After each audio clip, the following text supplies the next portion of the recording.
What's the time you walked away without looking back? I was 24 when my older brother Dane called me sobbing at 3 a.m. His wife Violet had kicked him out after discovering his gambling addiction. He'd blown through their savings, maxed out credit cards, and secretly mortgaged their house to feed his poker habit. "I need somewhere to stay," he begged, "just until I figure things out." Against my better judgment, I let him crash on my couch. Dane had always been the golden child. Star athlete, successful businessman, dad's favorite. Seeing him broken felt surreal. The first week, he seemed genuinely remorseful. He attended Gamblers Anonymous meetings, applied for jobs, and helped around my apartment. I started believing he'd hit rock bottom and was ready to change. Then I noticed my laptop was missing. "I had to pawn it," Dane admitted when confronted. "Just temporarily. I'll get it back when I find work." I was furious, but foolishly gave him another chance. The next week, my grandmother's antique jewelry disappeared. Then my emergency cash stash. Each time, Dane had elaborate explanations and tearful promises to make it right. When I found him rifling through my mail looking for bank statements, I'd had enough. "Get out," I said. "Tonight." "You can't abandon family," he said, suddenly switching from apologetic to manipulative. "What would mom and dad think? They don't need to know why," I replied. "Pack your stuff."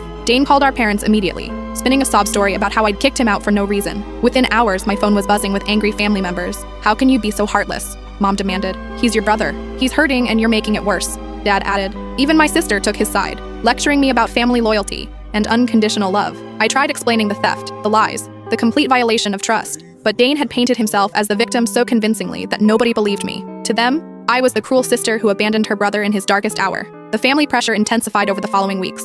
Relatives called daily, begging me to reconsider. At family gatherings, I was treated like a pariah while Dane received sympathy and support. The breaking point came at our cousin's wedding. Dane was staying with our parents, apparently clean and sober. During his speech, he tearfully thanked the family for standing by him during his recovery, pointedly mentioning how painful it was when some people turned their backs on family. The entire room looked at me with disappointment and disgust. After the reception, Dad cornered me in the parking lot. "Your brother is getting his life together," he said coldly. "The least you could do is apologize and support his recovery. Has he paid back the money he stole from me?" I asked. Dad's expression shifted uncomfortably. "That's between you two. Family comes first." That's when I realized they all knew the truth but had chosen to ignore it. Supporting Dane was easier than holding him accountable. I looked at my father and felt something inside me break forever. "You're right," I said calmly. "Family does come first. That's why I'm choosing a new one." I walked to my car, drove home, and blocked every family member's number. I changed my address, joined new social groups, and built relationships with people who valued honesty and integrity. 6 months later, I received a frantic call from an unknown number. It was Mom, crying hysterically. Dane had stolen their retirement savings and disappeared.